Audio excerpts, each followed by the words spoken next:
Close your eyes and let your mind drift back. Back to a time of turmoil and twilight in the heart of Tamriel. Before the last dragons returned. Before the civil war that tore Skyrim apart. An empire stood on the very brink of annihilation. This isn't the story of grand battles shouted from mountaintops, but rather a chronicled whisper in the embers of a dying age.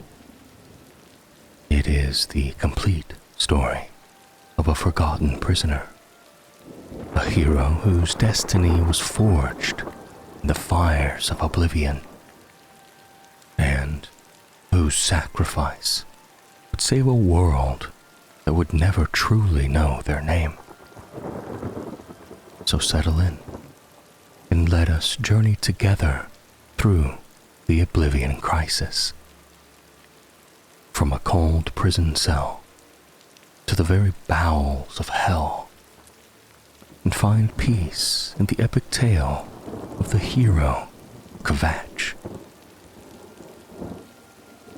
Our story begins where so many do, in darkness.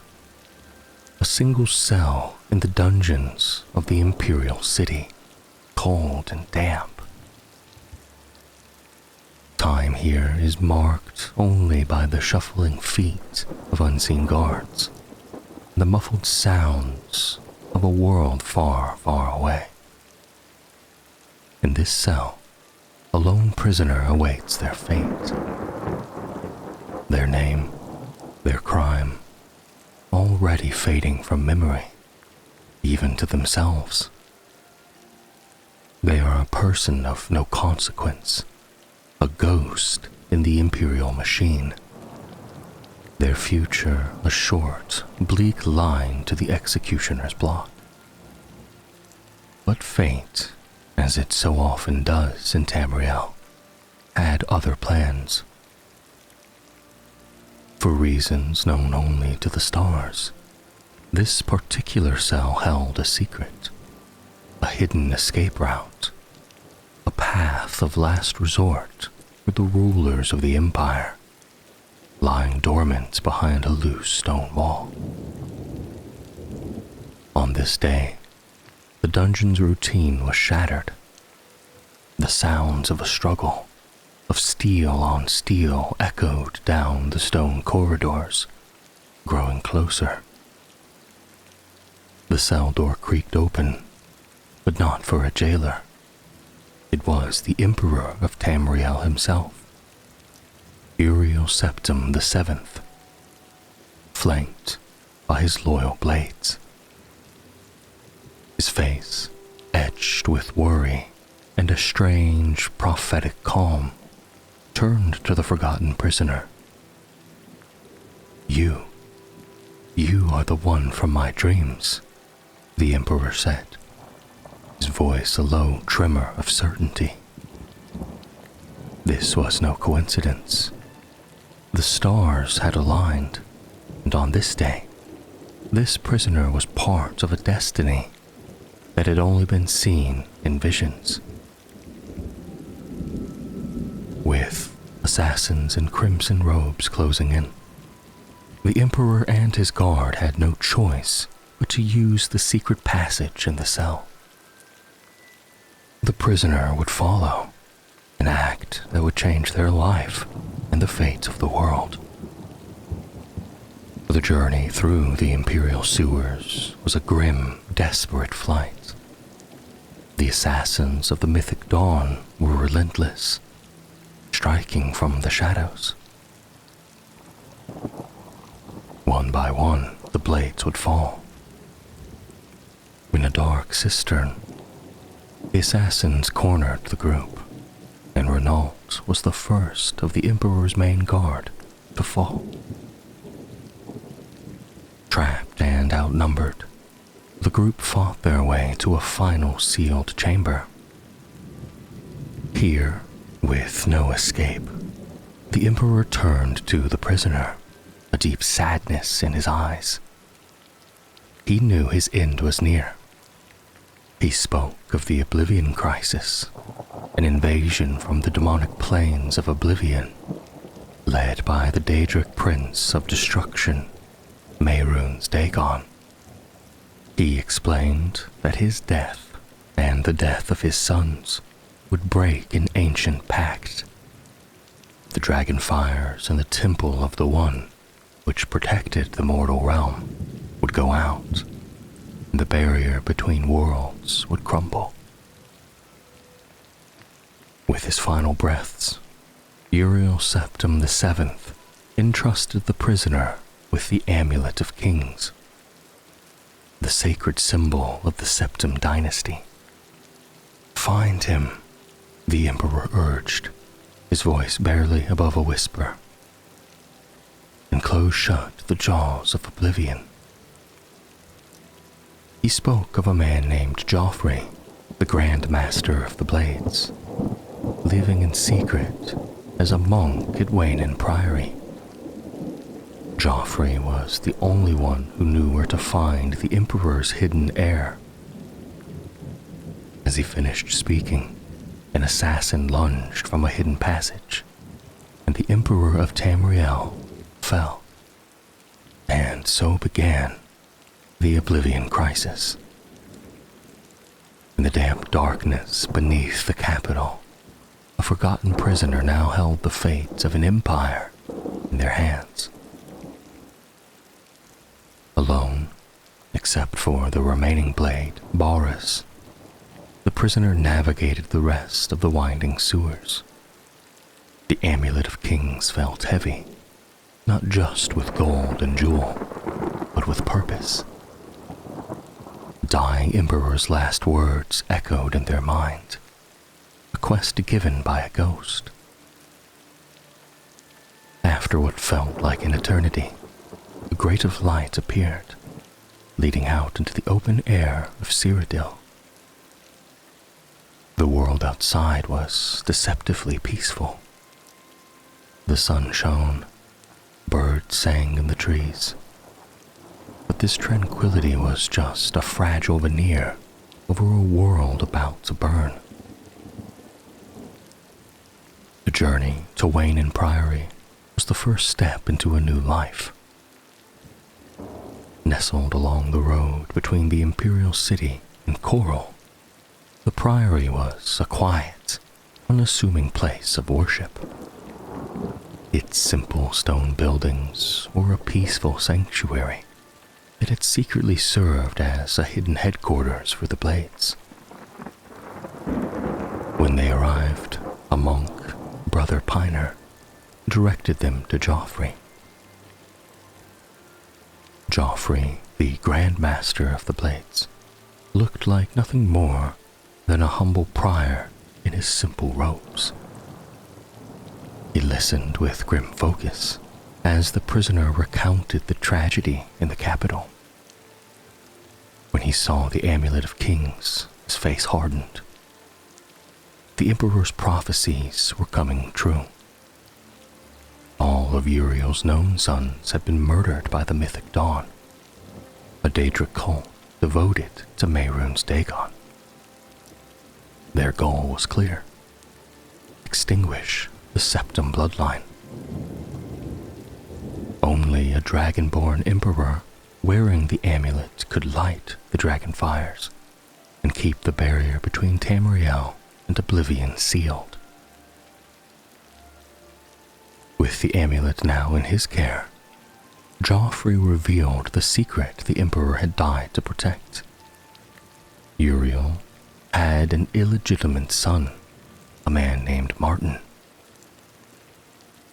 Years ago, the Emperor had entrusted Joffrey with this infant son, ordering him to find a safe home for the boy, far from the dangers of the court. Joffrey had done so. Martin grew up never knowing his true heritage. He had become a priest in the chapel of Akatosh in the city of Kvatch.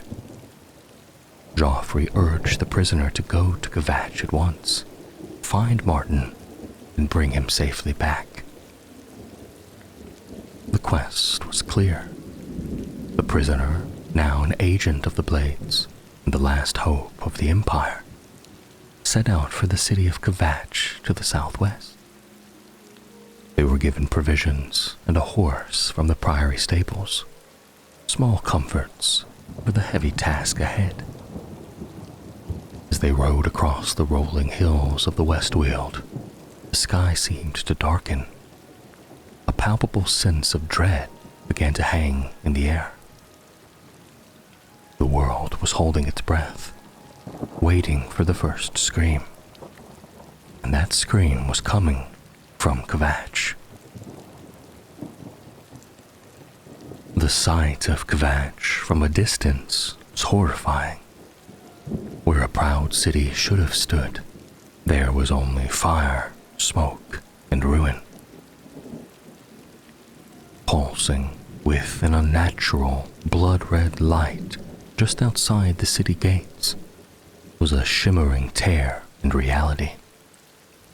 It was an Oblivion Gate, a direct doorway to the Deadlands, the chaotic realm of Mehrunes Dagon.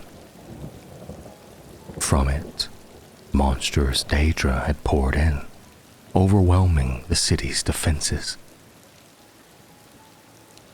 A makeshift camp of terrified survivors huddled on the road, their stories coming out in panicked pieces. This attack was sudden, brutal, and absolute. At the barricade before the gate stood Captain Savlian Matthias of the Kvatch Guard, his face a mask of grim determination. He explained the impossible situation. The Daedra had overrun the city, and survivors, including the Count of Kvatch, were trapped inside. When asked about a priest named Martin, Matthias confirmed he was still alive, having helped lead a group to the relative safety of the city's chapel. But there was no way to reach him. The Oblivion Gate had to be closed. It was a suicide mission, but it was the only way. With a courage that defied all logic, the person who just days ago was rotting in a cell agreed to venture into the maw of Oblivion itself.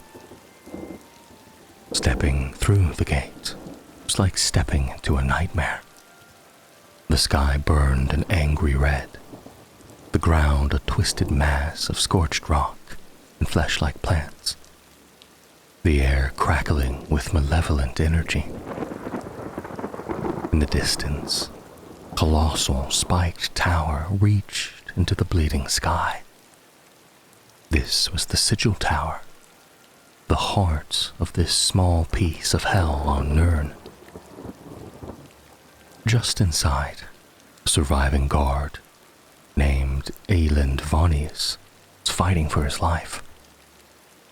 After helping him, he could be sent back to safety or convinced to join the perilous journey ahead. The path to the tower was a brutal landscape of falling rocks, lava, and hostile Daedra. The tower itself was a labyrinth filled with Dremora, the intelligent and cruel soldiers of Dagon's army. Deep inside, a few prisoners from Kvatch were found trapped in cages. One of them, once freed, explained the key. At the very top of the main tower was a sigil stone, the object anchoring the gate to the mortal plane. Remove it, and the gate would collapse. Fighting through the tower, floor by agonizing floor, the hero finally reached the final chamber, the Sigillum Sanguis. After a desperate battle with a powerful Dremora sigil keeper, the path to the summit was clear. A colossal, glowing orb, the sigil stone, floated above a pedestal, pulsing with an immense power. Grasping it and ripping it from its mantle, the hero was engulfed in blinding white light and thrown back to Cyrodiil. Behind them, the Oblivion Gate imploded with a deafening roar and vanished. The red sky over Kvatch cleared. Savli and Matthias and his men stared on in awe. A single person had walked into Oblivion and returned victorious. With renewed hope, Savlian rallied his guard to retake their city. The hero joined the charge into the ruined city square. After clearing the first wave of Daedra, Savlian directed the hero to the chapel of Akatosh. Inside, the chapel was a scene of quiet desperation. The wounded lay on pews, and huddled in a corner was a simple priest, his face filled with a quiet strength. This was Martin. When told he was the last son of Uriel Septim, Martin was in disbelief. A priest from a provincial city, the secret heir to the Ruby Throne. It seemed impossible. But the gravity of the situation, the proof of the Emperor's death, the urgent plea from this stranger who had just saved them all, was enough. He agreed to go to Wayne Priory. The first part of the Emperor's dying wish was fulfilled. The battle for Kvatch, however, wasn't over. Some chose to stay and help Savlian fight to the castle. A brutal battle that would see the valiant Count Goldwine found among the dead. But whether they stayed to finish the fight or left with Martin, a new title was being whispered among the survivors. A new name born in courage and fire. The Hero of Kvatch. The journey back to Wayne Priory with Martin was fraught with a new tension. The world was no longer just a backdrop. It was a battlefield. Oblivion gates were starting to open across the countryside, small tears in reality heralding the coming storm. When they arrived back at the once peaceful priory, their worst fears were realized. It was under attack. Red-robed assassins, the same mythic dawn agents from the sewers, were prowling the grounds. Prior Maberel lay dead near the stables. Inside the chapel, Joffrey was locked in a desperate battle. The Hero of Kvatch and Martin joined the fray, their combined might driving the assassins back. But the victory was hollow. Joffrey rushed back to the secret study where he had hidden the Amulet of Kings. It was gone. The attack wasn't random. It was a targeted strike to steal the very key to stopping the crisis. Joffrey's decision to leave the amulet in a chest, no matter how well hidden, had been a catastrophic mistake. The only hope of lighting the dragon fires was now in the hands of the enemy. With Wayne Priory no longer safe, Joffrey knew they needed a true fortress. He revealed the location of Cloud Ruler Temple, the ancient stronghold of the Blades, nestled high in the Gerald Mountains near Bruma. It was a sanctuary where Martin could be protected while they planned how to retrieve the amulet. The journey north was a journey through a land succumbing to fear. Rumors of the attacks were spreading, and the sight of Oblivion gates on the horizon was becoming all too horribly common.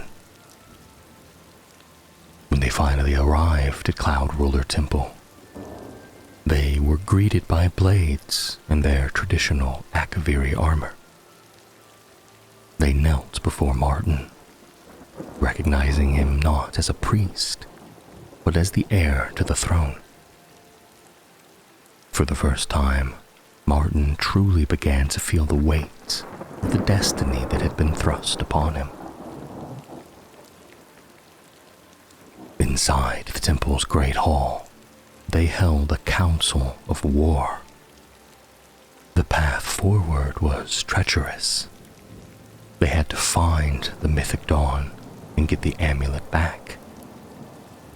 Joffrey suggested seeking out Boris, the blade who had survived the Emperor's assassination, who might have found a lead in the Imperial City. Martin, now embracing his new role, tasked the Hero of Kvatch with this mission.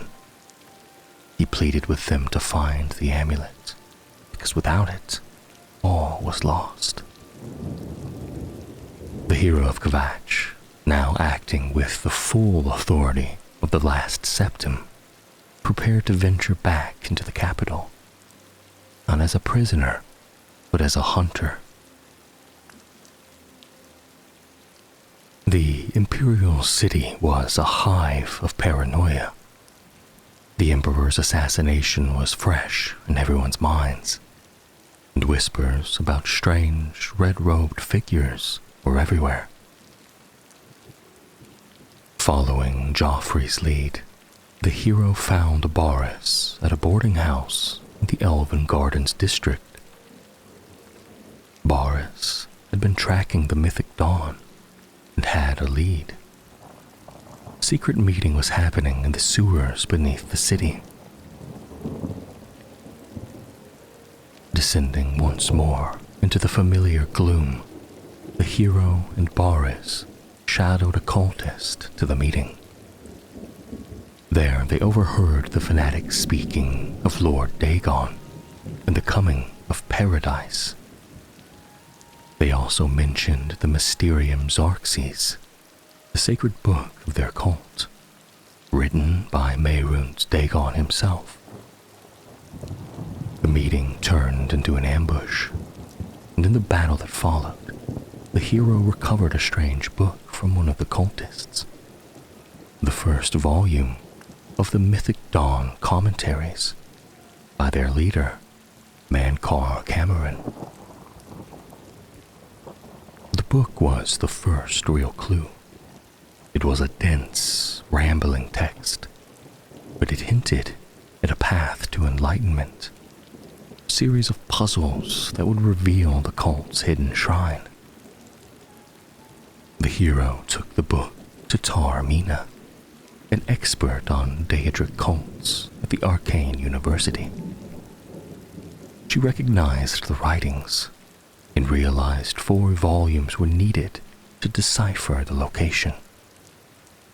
She provided the second and explained that the third and fourth were held by cult members. The search for the remaining books was a deep dive into a clandestine world of spies and fanatics. The third volume came from a sponsor of the cult, a man named Gwynos, who had been promised paradise but grew fearful and handed the book over. The fourth and final volume was held by a high-ranking cultist in a secret commune. To get it, the Hero of Kvatch had to pretend to be a new recruit. Inside, they were brought before a robed figure who turned out to be Mankar Cameron himself. He delivered a chilling sermon, speaking of Tamriel as a corrupted realm that would be cleansed by Dagon's fire and reborn as a paradise for the faithful. As he finished, Cameron opened a portal and escaped into his paradise. taking the Amulet of Kings with him. The hero, having now obtained the final volume of the commentaries and the unholy Mysterium Xarxes itself, fought their way out of the collapsing shrine. With all 4 volumes and the book, they now had the means to understand the enemy, and just maybe to follow them. Returning to Cloud Ruler Temple, they presented the Mysterium Xarxes to Martin. He recognized it as a book of terrifying power, but also as their only hope. He believed that with time, he could use it to open a portal to Mankar Cameron's paradise and retrieve the amulet. But deciphering the arcane text of a Daedric prince would take time, a luxury they didn't have. Oblivion gates were opening with greater frequency, and the war had truly begun. While Martin dedicated himself to the perilous study of the Mysterium Xarxes, a more immediate threat emerged. Bruma, just down the mountain from Cloud Ruler Temple, became a prime target for the Mythic Dawn. An Oblivion gate opened right outside its walls. The Hero of Kvatch, alongside Bruma's guards, plunged into the gate and destroyed it, earning the gratitude of the city's stern leader, Countess Narina Carvain. But this victory was just a temporary reprieve. Joffrey knew that the Mythic Dawn wouldn't be deterred. They were massing their forces for a major assault on Bruma, rightly believing the last Septim heir was hiding nearby. The Imperial Legion was stretched too thin to send help. If Bruma was going to survive, it would need allies. Martin, speaking with the authority of a future emperor, gave the Hero of Kvatch a diplomatic mission. Travel to every great city in Cyrodiil and ask their counts and countesses for aid. This journey became a tour of the heart of the Empire, revealing a land of diverse peoples, politics, and simmering tensions. In Leowen, Count Marius Caro was hesitant to send troops so far north. In Bravil, the drunken Count Regulus Terentius was hard to reason with, but his sense of duty won out. To the west, Countess Umbernox of Anvil readily agreed, her loyalty to the Septim line unwavering. In Skingrad, the reclusive Count Hasilidor also pledged his support. In Coral and Shadenhall, Countess Volga and Count Indaris also saw the wisdom of a united defense and pledged their soldiers. For each city that pledged support, a soldier would appear at Cloud Ruler Temple, a symbol of a unifying Cyrodiil. But there was a catch. Each leader made it clear they would only send aid if the Oblivion Gate threatening their own city was closed first. And so, the Hero of Kvatch embarked on a grueling campaign, traveling from city to city again, but not as a diplomat this time, rather as a one-person army. They plunged into gate after gate, from the swamps of Blackwood to the snowy peaks of the Gerald Mountains. Each closure was a small victory, a beacon of hope. This heroic circuit solidified their legendary status. They were no longer just the Hero of Kvatch. Now, they were the Champion of Cyrodiil. At Cloud Ruler Temple, Martin had made a breakthrough. He had deciphered a ritual from the Mysterium Xarxes to open a portal to Mankar Cameron's realm, a place called Gaiar Al-Ata, or Paradise. But the ritual required specific, powerful artifacts. The blood of a Daedra, the blood of a divine, and a great Welkin stone.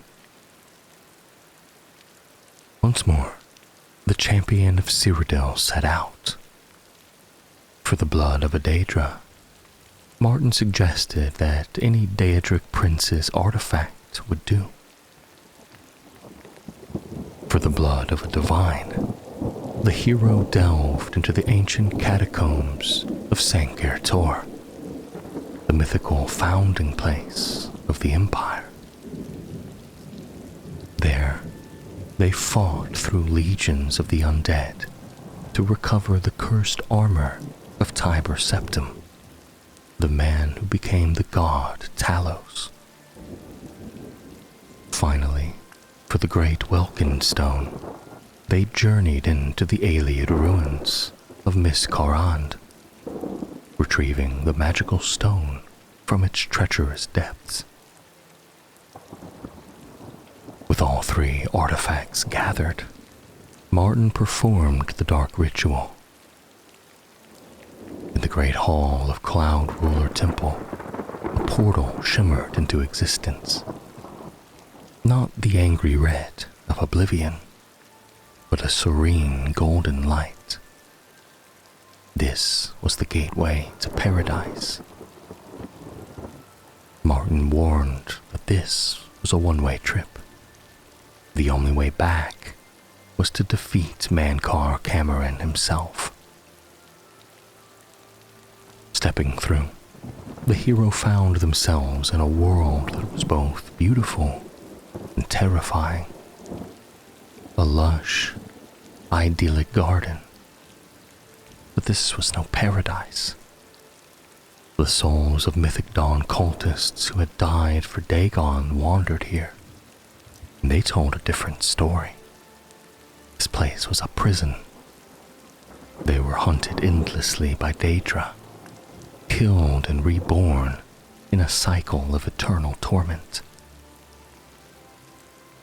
The path led to the Forbidden Grotto, a place of suffering where the unfaithful were tortured. Here, the hero met a repentant cultist named Eldamil, who saw the truth of Cameron's lies and offered to help. Together, they navigated the grotto and found their way to Cameron's palace. Inside, Mankar sat upon his throne, the amulet of kings around his neck, his children at his side. He greeted the hero not as an invader, but as an intellectual peer, launching into a final mad sermon. He argued that this world was just another plane of oblivion, and that Mehrunes Dagon was a liberator, come to reclaim it. His words fell on deaf ears. The battle was joined. The hero fought Cameron and his children in a chaotic, reality-bending conflict. But at last, Mankar Cameron fell. And as he died, the paradise he had created began to unravel. The sky tore open, the ground dissolved. The hero clutched the amulet of kings as the world vanished, and found themselves standing once again in the great hall of Cloud Ruler Temple. The mission was complete. The hero returned to a scene of grim preparation. The amulet was recovered, but the main Daedric army was now marching on Bruma. The The combined forces of Cyrodiil's cities stood ready. Martin Septim himself, clad in imperial dragon armor, addressed the troops, his voice ringing with the authority of his bloodline. He would lead the battle himself. The battle for Bruma was a desperate, chaotic clash, but it was all a diversion. As the battle raged, a colossal great gate began to form, far larger than any seen before it. From it, a massive siege engine emerged, a weapon capable of leveling the entire city. Martin knew that the battle would be a lost cause if that engine got through. He tasked the hero with the most critical mission yet. Enter this great Oblivion Gate, fight to its sigil tower, and seize the great sigil stone before the weapon could cross over. They would only have minutes. Without hesitation, the hero plunged in. The Deadlands within were a war zone, a maelstrom of fire and battle. It was a desperate race against the clock. Fighting and dodging through the hellish landscape, they reached the main tower and began the frantic climb. At the very top, they seized the great sigil stone, just as the siege engine was halfway through the gate. Back in Bruma, the great gate imploded violently, severing the giant weapon in two and destroying the invading army. The battle was won. The Champion of Cyrodiil had once again achieved the impossible. With no time to celebrate, they raced to the Imperial City. Martin Septim would finally enter the Temple of the One, light the dragon fires, and end the crisis for good. But they arrived to a scene of ultimate horror. Mehrunes Dagon, in a final desperate gambit, had broken through the barriers himself. The Daedric Prince of Destruction, towering and immense, now stood within the mortal realm, laying waste to the Imperial City. It was too late. The dragon fires could no longer be lit. As Dagon smashed through the wall of the Temple of the One, all hope seemed to be lost. But Martin Septim, the priest who became an emperor, had one final sacrifice to make. He told the hero that they could not defeat Dagon, but he could. He bade them farewell, and taking the Amulet of Kings, strode into the heart of the temple. There, he shattered the amulet, releasing the divine power within, and merging his own essence with the spirits of Akatosh, the dragon god of time. A blinding golden light erupted from the temple. From it emerged a colossal, fiery dragon of pure energy, the avatar of Akatosh. The avatar threw itself at Mehrunes Dagon. The two divine beings clashed in the center of the city, a battle that shook the very foundations of the world. In a final, climactic burst of divine fire, the Avatar defeated Dagon, casting him back into the void. The Oblivion Crisis was over. The energy faded. Where the fiery dragon had been, there now stood a massive stone statue of its likeness. a permanent monument to the sacrifice that had saved the world. The last of the septums was gone, the Amulet of Kings was destroyed, and the Third Era had ended. In the aftermath, the Chancellor of the Elder Council approached the hero. With the Septum line gone, the old empire had passed into history, but a new age was dawning, and its first story had been written by the hero who stood before him. He bestowed upon them the title of Champion of Cyrodiil, and gifted them their own suit of Imperial dragon armor. The hero's story from this point on becomes a whisper on the wind. Some say he continued to serve the Empire, a nameless, faceless protector. Others speak of a stranger path, of a mysterious door appearing in the Nibbin Bay, a door to the Shivering Isles. It is rumored that here, in the realm of the Daedric Prince of Madness, the hero undertook one final journey, eventually assuming the mantle of Shigarath and becoming the Prince of Madness themselves. A strange, yet somehow fitting, fate for a mortal who had walked through hell and stood beside the gods.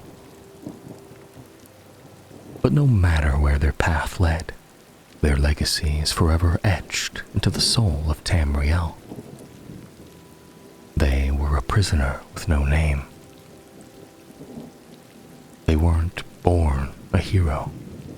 They became one through courage, sacrifice, and an unwavering will to stand against the darkness. They were the Hero of Kvatch, the Champion of Cyrodiil, the savior who walked out of a prison cell and into legend. And now, their story is complete. Let it bring you peace, and let their quest, their epic journey guide you into restful sleep. Thank you for joining me. If you enjoyed this story, please consider liking and subscribing for more tales from the history of Tamriel. And now, rest well. The jaws of Oblivion are closed, and for a time, there is peace.